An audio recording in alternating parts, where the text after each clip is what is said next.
Greetings to you in the message name of our Lord and saviour Jesus Christ. Pastor John की तरफ से आप सभी लोगों को ख्रिस्ती अभिवादन और जय मसीह की। जैसे कि आज फिर इस सुबह मैं आपके बीच में परमेश्वर का वचन लेके आया हूं, लेकिन परमेश्वर के वचन में जाने से पहले आइए हम अपने आंखों को बंद करें और एक छोटा सा प्रार्थना करें। हे परमेश्वर पिता खुदाबन, इस सुबह हम तुझे धन्यवाद देते हैं। ये सुंदर समय तूने दिया है, जैसे हम तेरे जीवित वचनों को देखने के लिए जा रहे हैं, तेरे वचनों के द्वारा हमें आशीष कर। ओ प्रभु, सुनने वाले देखने वाले प्रत्येक लोगों को प्रभु आशीष कर। ये समय तेरे हाथों में रखते हैं, धन्यवाद देते हुए प्रार्थना और विनती मांगते हैं यीशु मसीह के नाम से। सारे प्रभु के जन कहें आमीन आमीन। तो दोस्तों, इस सुबह मैं आपके बीच में मत्ती 4 अध्याय और उसके 1वें आयत से लेके 11वें आयत तक में विचार विमर्श करने के लिए जा रहा हूँ। जैसे कि हम जानते हैं, प्रभु यीशु मसीह जब 40 दिन और 40 रात तक उपवास बैठे, तो उसके बाद में परमेश्वर के आत्मा के द्वारा उन्हें विल्डरनेस में ले जाया गया, जहाँ पे कि वो शैतान के द्वारा परीक्षित हो सके। तो हम देखते हैं कि ये जो मत्ती का पुस्तक है, इसके बारे में हम थोड़ा विचार विमर्श करेंगे इस समय।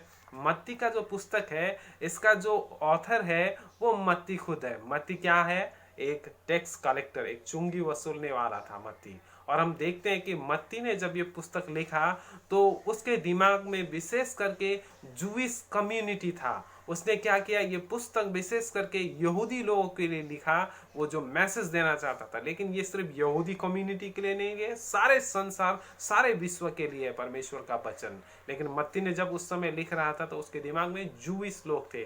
और हम जानते हैं कि मत्ती जब ये पुस्तक लिख रहा था तो वो क्या एम्फसाइज करने की कोशिश कर रहा था कि Jesus is son of God. हम ये चीज देखते हैं, अगर मार्क का गॉस्पेल पढ़े, अगर आप लूक का गॉस्पेल पढ़ेंगे तो आप पाएंगे कि वहां पे दो गॉस्पेल राइटर कहते हैं कि Jesus is the son of God. लेकिन आप जब मत्ती का पुस्तक पढ़ते हैं, वो कहता है कि सन ऑफ डेविड। तो ये क्यों, ये भिन्नता क्यों पाते हैं? क्योंकि मत्ती जो है एक जूइश है, एक यहूदी है, और एक सच्चा यहूदी कभी परमेश्वर का मुंह अपने नाम से नहीं लेता है। तो इसलिए परमेश्वर ने प्रभु यीशु मसीह को दाऊद का संतान कहा है, जिसका अर्थात है कि परमेश्वर का पुत्र है। और हम देखेंगे कि मत्ती ना जब ये सुसमाचार लिख रहे थे तो वो बहुत ही अच्छे ऑथर हैं, वो सब चीज ऑर्डर से लिखना जानते हैं। तो दूसरे, अगर मार्क का गॉस्पेल, अगर आप लूक का गॉस्पेल पढ़ेंगे तो आप पाएंगे कि वहां पे ऑर्डर में कुछ चीज नहीं है। लेकिन मत्ती अच्छे से मिला के लिखते हैं। वो सबसे पहले क्या लिखते हैं? प्रभु यीशु की जीनियोलॉजी, आदम के बाद में, उसके बाद में उनका सब जनरेशन मिला के, उसके बाद में प्रभु यीशु मसीह, अर्थात आदम से लेके प्रभु यीशु मसीह तक के जन्म के विषय में वो लिखते हैं। फिर उसके बाद में लिखते हैं, अगर आप मत्ती 1 अध्याय 18 पद से आप पढ़ेंगे तो आप पाते हैं कि प्रभु यीशु मसीह के जन्म के बारे में लिखते हैं। और प्रभु यीशु मसीह जब बड़े हो जाते हैं तो वो पानी का बपतिस्मा लेने के लिए जाते हैं यूहन्ना के पास, उसके बारे में लिखा है। फिर उसके बाद में जब पानी का बपतिस्मा ले लेता है तो प्रभु यीशु शैतान द्वारा परीक्षित होते हैं, उसके विषय में लिखते हैं। और जब वो शैतान को परीक्षा में हरा देते हैं तो प्रभु यीशु मसीह सेवकाई के लिए बाहर निकलते हैं और सेवकाई करते हैं, प्रीचिंग और टीचिंग। तो उसके बाद में हम देखते हैं कि जो मत्ती है, इसने विशेष करके प्रभु यीशु के 5 फोल्ड टीचिंग को दर्शाया है इसमें, अर्थात वो सबसे ज्यादा इंटरेस्टेड प्रभु यीशु की टीचिंग के विषय में है। और आप जानते हैं कि सर्मन ऑन द माउंट भी यहीं पे मत्ती पुस्तक में आप पाते हैं, अर्थात पहाड़ी का उपदेश है। और आप जानते हैं, जब मत्ती ये पुस्तक लिख रहा था तो विशेष में फरीसी और सदुकी और प्रभु यीशु मसीह के बीच में जो वार्तालाप होती थी, जो डिस्कशन होती थी, उसको बहुत अच्छे प्रकार से उसने दर्शाया है। और दूसरा, मत्ती ने क्या चीज दर्शाया है कि जो तोरा है, अर्थात जो 5 पुस्तकें हैं व्यवस्था की, उसके अनुसार में मसीहा आने वाला है फ्यूचर में। तो मत्ती क्या दर्शाता है? व्यवस्था की पुस्तक को दिखा के, अभी हाल के पुस्तक को, कि प्रभु यीशु मसीह क्या है, उसका फुलफिलमेंट है। प्रभु यीशु मसीह ही मसीहा है। तो वो ये चीज दिखाते हैं। तो आज सुबह जो मेरा सरमन है, प्रभु यीशु के बारे में परीक्षा, जो शैतान ने परीक्षा लिया उनको, so I entitle my sermon, don't change your stone into bread. I repeat, don't change your stone into bread. जैसे हम देखते हैं परमेश्वर के वचन में कि प्रभु यीशु मसीह को शैतान ने परीक्षा किया, कहा कि इस पत्थर को तुम अगर रोटी में बदल लो तो तुम इसे खा जाओ। क्यों शैतान ने प्रभु यीशु मसीह को ऐसा कहा? क्योंकि उस समय प्रभु यीशु मसीह 40 दिन और 40 रात भूखे थे और उन्होंने कुछ चीज़ नहीं खाया था। तो शैतान क्या जानता है? उनके क्या कमजोरियों को जानता है। So my first observation is God's purpose behind your hardship. प्रत्येक समस्या के पीछे क्या है? परमेश्वर का एक योजना है। जैसे प्रभु यीशु मसीह भी जब वो बढ़ गए, बढ़ने के बाद में उनका बपतिस्मा हुआ और उन्होंने फिर शैतान के साथ में वो परीक्षा हुआ उनका, तो हम देखते हैं कि प्रभु यीशु जब बड़े हो गए तो वो जो सेवाकाई करने के लिए निकलना चाहते हैं, तो शायद ऐसे जगह में वो होना चाहिए जहाँ पे बहुत ही क्राउडी प्लेस हो, जहाँ पे ऐसा हो कि सारे लोग, इंसान लोग को, जहाँ पे वो वचन सुना सके, उन लोगों को ला सके परमेश्वर के राज्य में। लेकिन हम देखते हैं कि परमेश्वर ने, पवित्र आत्मा ने उन्हें विल्डरनेस में ले गया, जहाँ पे कुछ भी नहीं है, कोई भी हरियाली नहीं है, वहाँ पे कोई भी इंसान नहीं है, वहाँ पे ऐसे जगह में जहाँ पे बहुत ही सुनसान है। लेकिन परमेश्वर ने प्रभु यीशु मसीह को वहाँ पे क्यों ले गया? क्योंकि उनको तैयारी करने के लिए, सेवकाई के लिए। तो हम उसके बाद वहाँ पे देखते हैं कि वहाँ पे अगर आप पुराने नियम में भी देखेंगे तो आप पाएंगे कि जो इस्राएली जाति है, परमेश्वर ने उन लोगों को 40 साल तक उजाड़ स्थान से ले गया। क्या करने के लिए? उन लोगों को सिखाने के लिए कि प्रॉमिस लैंड में मैं तुम लोगों को लेके जाने वाला हूँ। तो प्रभु यीशु मसीह को भी ये परीक्षा जो परमेश्वर लेके जाना चाहते थे, ताकि उनके जीवन में एक बहुत बड़ा उद्देश्य पूरा हो सके। तो हम देखते हैं कि शैतान जो है, शैतान बहुत ही चालाक है और बहुत ही धूर्त है शैतान। देखिए, जब प्रभु यीशु मसीह 40 दिन और 40 रात तक जब वो भूखे रहे, तो उनको क्या हुआ? सबसे पहला भूख लगा, क्योंकि वो 40 दिन और 40 रात उन्होंने फास्टिंग किया है, तो उनका शारीरिक जो इच्छा है वो भूख है, उन्हें खाने की आवश्यकता है।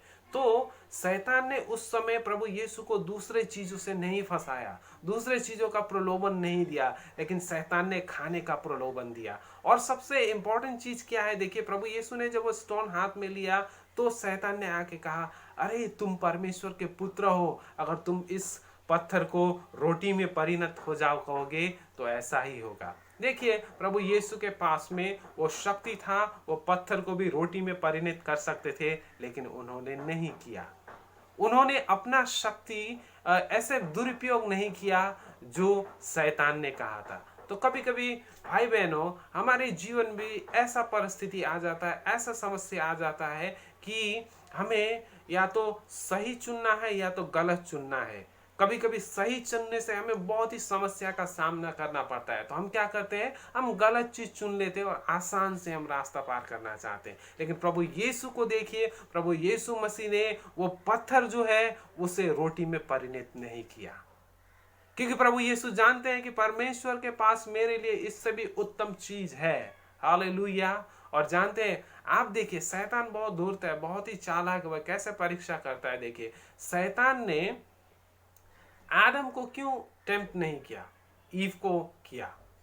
इसका उत्तर आपके पास होना चाहिए, या तो सोचिए इसके विषय में।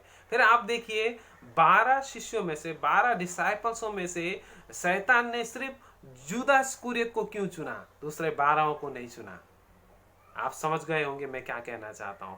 तो शैतान क्या करता है? आपके कमजोरियों में प्रयोग करता है। देखिए, शैतान जानता है आप कौन से चीज में, कौन से एरिया में, कौन से फील्ड में स्ट्रांग है। शैतान आपको कभी भी उस जगह में परीक्षा नहीं करेगा। हो सकता है आपको कोई पैसे का लोभ नहीं दे सके, आपको पैसे का लोभ नहीं है, तो हो सकता है आपको शैतान दूसरी चीज में फंसा सकता है। मान लीजिए कोई व्यक्ति पैसे का लोभ नहीं करता, लेकिन वो क्या है? सेक्सुअली वीक है, तो हो सकता है उसको इसके माध्यम से शैतान गिरा सकता है। तो आपको होशियार होना है कि शैतान बहुत ही चालाक है। वो क्या करता है? आपकी फिजिकल नीड क्या है उसके अनुसार में आपको प्रहार करता है।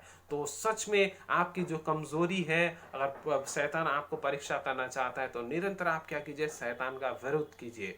और हम देखते हैं कि प्रभु यीशु क्या थे? 100% डिवाइन गॉड, और 100% क्या थे? वो इंसान भी थे। लेकिन प्रभु यीशु मसीह ने क्या किया? इनकार किया।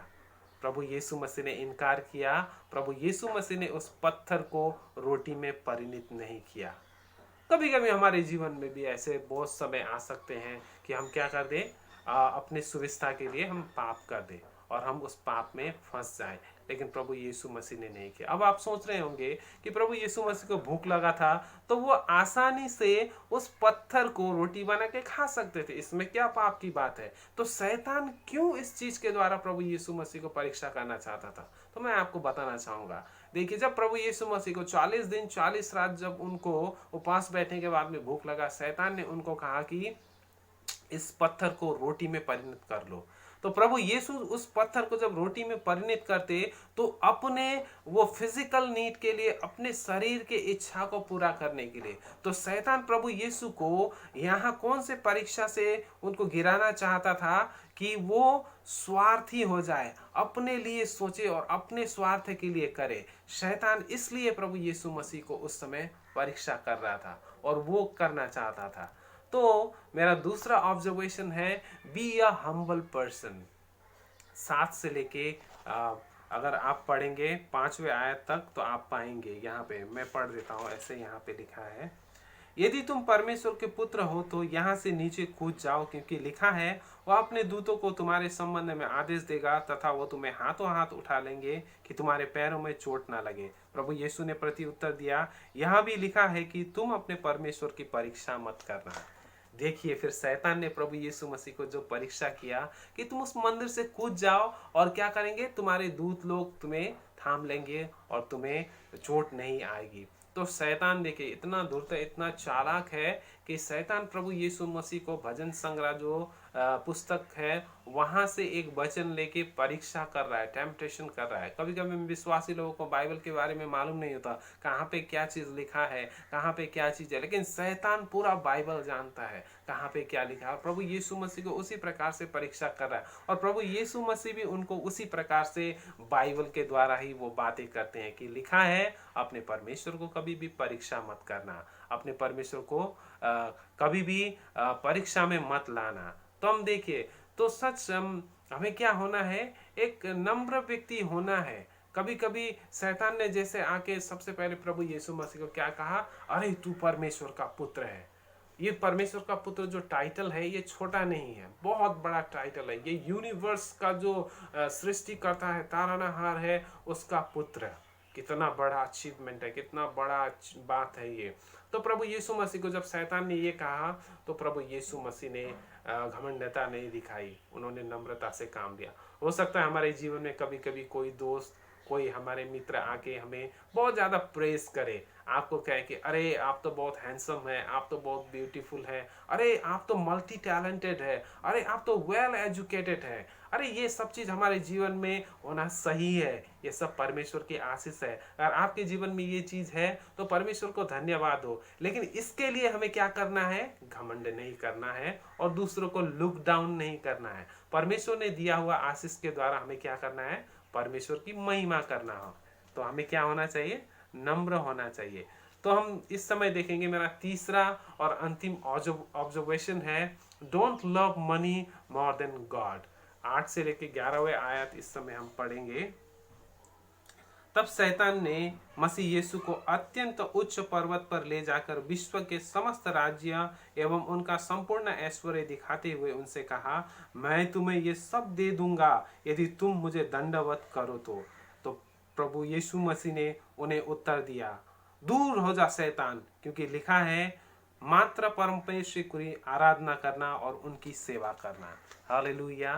देखिए, शैतान ने प्रभु यीशु मसीह को ऊंचे जगह में ले जाके सारा संसार का वैभव दिखा दिया, जिसका अर्थात है संसार का ऐशो आराम। अगर अभी के समय में हम देखेंगे तो हो सकता है एक बड़ा बंगला, टीवी, कार, रेफ्रिजरेटर, एसी, ऐसे सब चीज़ों का सुविधा आपके जीवन में अगर नहीं है तो शैतान हो सकता है आपको इस चीज़ का लोभ दे, आपको गलत काम में फंसाने के लिए। उसी प्रकार से यहाँ पे देखते कि प्रभु यीशु मसीह को भी शैतान ने ऐसा परीक्षा किया कि मैं तुम्हें सारा संसार का वैभव दूंगा अगर तुम मुझे दंडवत करोगे। तो मुझे एक चीज वहां पे याद आता है, अगर आप दानियल की पुस्तक पढ़ेंगे, दानियल के 3 दोस्त थे, सद्रक, मशेक, अबेदनगो। ये लोग राज दरबार में थे और वहां पे जब ये लोग सीख रहे थे तो उस समय जो राजा नबूकदनेस्सर है उसने एक बहुत बड़ा सोने का मूर्ति बनाया था और सारे राज्यों को घोषणा किया था कि सब लोग आके इस मूर्ति के आगे दंडवत करें और इसे आराधना करें। लेकिन ये तीन लोग हिब्रू लोग थे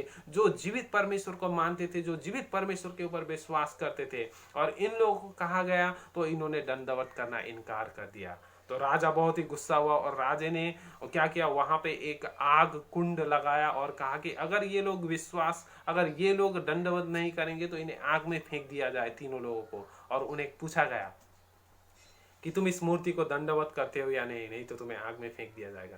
तो बहुत ही पावरफुल आंसर दिया है उन तीनों ने। जब हम पढ़ते हैं तो हम पाते हैं, उन्होंने कहा कि देखिए राजा, अगर आप हमें आग में फेंक देते हैं तो भी हमारा परमेश्वर हमें बचा लेगा। यद्यपि अगर हमारा परमेश्वर हमें नहीं भी बचाए तो फिर भी हम इस मूर्ति के आगे दंडवत नहीं करेंगे। हालेलुया!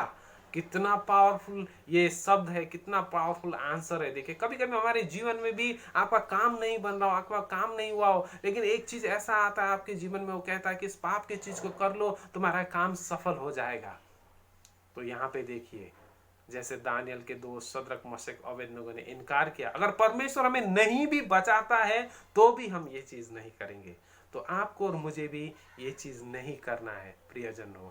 अगर हम देखें तो सच में हमारे जीवन में बहुत सारे ऐसे स्थिति परिस्थिति आता है जहाँ पे कभी कभी आप जॉब के लिए जाते हैं, कभी कभी स्कूल या कॉलेज में एडमिशन के लिए जाते हैं, और आप कभी कभी नौकरी के लिए जाते हैं। तो क्या करते हैं, वहाँ पे आपको घूस देने के लिए आपको बोलते हैं। कभी कभी आप कोर्ट कचहरी के कामों में दौड़ते हैं, आपका काम नहीं बनता, काम नहीं होता, तो आपको घूस के लिए मांग किया जाता है। तो अब आपको क्या परीक्षा होती है, ये कि आपका जो पत्थर है उसे रोटी में परिवर्तन करके खा लेने का परीक्षा। प्रभु यीशु को ये परीक्षा हुआ कि पत्थर को रोटी बना के खा जाए। तो आपको भी जब ऐसा परीक्षा होता है कि अगर ये तू छोटा सा चीज घूस उसे दे देगा तो तेरा काम बन जाएगा, चलो भाई अपना भूख मिटा लो, चलो भाई ये काम कर लो। लेकिन सच में आपको अपना पत्थर को कभी रोटी नहीं बनाना है। परमेश्वर के लिए प्रतीक्षा कीजिए, परमेश्वर आपको उससे भी उत्तम चीज देंगे, परमेश्वर के पास आपके लिए उससे भी उत्तम चीजें हैं। लेकिन ऐसा पाप आप कभी भी मत कीजिए, क्योंकि परमेश्वर आपके लिए असल चीज ला के रखे होंगे। कभी कभी शैतान आपको कहेगा, अरे थोड़ा सा चीज है, छोटा सा चीज है, खा ले, पी ले, कर ले, कुछ भी नहीं होगा, किसी ने भी नहीं देखा है, उसके बाद कभी मत करना, कर ले एक बार। शैतान आपके मन में ऐसा विचार दे सकता है, लेकिन आपको इनकार करना है शैतान को। इसके बाद कभी भी शैतान की बातों को नहीं मानना। हो सकता है आप एक क्रिश्चियन हैं, लेकिन आप एक अन्य जाति के साथ में रिलेशनशिप है और आप सोच रहे हैं कि लेटर आप उसके साथ में शादी कर लेंगे और बैठ जाएंगे और संबंध करेंगे। तो सच में आपको अपना स्टोन को ब्रेड में कन्वर्ट नहीं करना है। परमेश्वर के लिए प्रतीक्षा कीजिए, हो सकता है परमेश्वर आपको उससे भी उत्तम जीवन साथी दे, तो परमेश्वर आपको आशीष देंगे। और हो सकता है कभी कभी कितने लोग विश्वासी होने के लिए, क्रिश्चियन होने के लिए फायदा सोचते कि हमारा इससे ये फायदा होगा, इसलिए हम प्रभु को विश्वास कर लेंगे, प्रभु में आ जाएंगे। लेकिन हमें स्वार्थी नहीं होना है। अगर प्रभु यीशु मसीह के जीवन को भी आप देखें तो वो 100% डिवाइन गॉड और 100% इंसान भी थे। वो पाप भी कर सकते थे, वो शारीरिक में थे, लेकिन उन्होंने कभी भी पाप नहीं किया। उन्होंने क्या किया, हमेशा पाप को इनकार किया। और प्रभु यीशु ने क्या किया, कभी भी गलत चीज नहीं चुना, उन्होंने असल ही चीज चुना। हो सकता है कभी कभी जो सही का रास्ता होता है बहुत मुश्किल हो, लेकिन गलत रास्ता बहुत ही आसान हो सकता है, आपको मंजिल में आपके पहुंचा सकता है। लेकिन आपको गलत रास्ता नहीं चुनना है। Don't change your stone into bread. सच में वो जो पत्थर है, प्रभु यीशु मसीह को भी भूख लगी हुई थी, उनकी शारीरिक इच्छा उस समय क्या था, अपने भूख को मिटाना था। शैतान ने परीक्षा किया कि इस स्टोन को तुम ब्रेड में बदल के परिवर्तन करके खा जाओ, लेकिन प्रभु यीशु ने इनकार किया। प्रभु यीशु ने कहा कि मानव सिर्फ खाने से नहीं, परमेश्वर के वचन से भी जीवित रहता है। और प्रभु यीशु के पास वो शक्ति था, अगर वो चाहते तो उस स्टोन को वो ब्रेड में परिवर्तन कर सकते थे, लेकिन उन्होंने नहीं किया।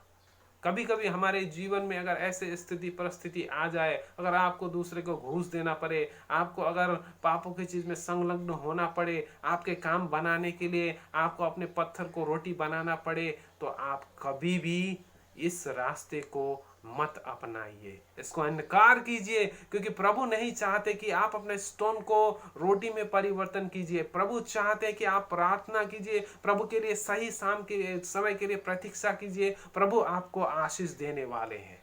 हालेलुया। तो सच में प्रिय दोस्तों, हमें भी प्रभु यीशु मसीह से सीखना है कि उन्होंने अपने स्वार्थ के लिए पाप नहीं किया और अपने स्वार्थ को पूरा नहीं किया। तो हमें भी हमारे जीवन में अपने स्वार्थ को पूरा करने के लिए पाप नहीं करना है। Don't change your stone into bread. My dear friends, हो सकता है कि अभी आप अपने जीवन के ऐसे बुरे हालातों से गुजर रहे हो कि आपके पास में जॉब नहीं है, आपके पास में खाने के लिए, पहनने के लिए, रहने के लिए जगह नहीं हो सकता है कि आप अपने रिलेशनशिप में भी हमेशा फेल हो रहे हैं और जो भी काम करना चाहते हैं हमेशा अनसक्सेसफुल होते हैं और आप हार जाते हैं और आप निराश हो जाते हैं और आप हताश हो जाते हैं और आप सोचते हैं कि अब मैं शायद ये चीज़ कभी भी नहीं पा सकता। और आप क्या करते हैं? गलत चीज़ चुनने के बारे में सोचते हैं, अब गलत रास्ता अपनाने की कोशिश करते हैं, शायद सोचते हैं कि इस तरीके से अब मैं शायद सफलता पा सकता हूँ। तो this morning I want to encourage you, don't change your stone into bread. Wait for the Lord. Your blessing is on the way. Hallelujah. सच में मैं आपको उत्साह देना चाहता हूं कि अपने पत्थर को रोटी में परिणत मत कीजिए, परमेश्वर की प्रतीक्षा कीजिए। आपका जो आशीष है आपके पास आ रहा है, वो ऑन द वे है। आपका जो जॉब है, job is on the way. आपका जो पैसा है ऑन द वे। आपका जो रिलेशनशिप है ऑन द वे। आप परमेश्वर में भरोसा कीजिए, परमेश्वर में विश्वास कीजिए, परमेश्वर आपको बेस्ट और उत्तम चीज देंगे। हालेलुया। लेकिन कभी भी गलत चीज मत चुनिए, कभी भी गलत चीज मत कीजिए। Don't change your stone into bread. परमेश्वर आपको आशीष देंगे। हमेशा परमेश्वर के मार्ग में, सत्य मार्ग में चलिए। प्रभु आपको बहुत याद से आशीष देंगे। मैं आशा करता हूँ इस मैसेज के द्वारा आप आशीषित हुए हैं। जय मसीह की। God bless you.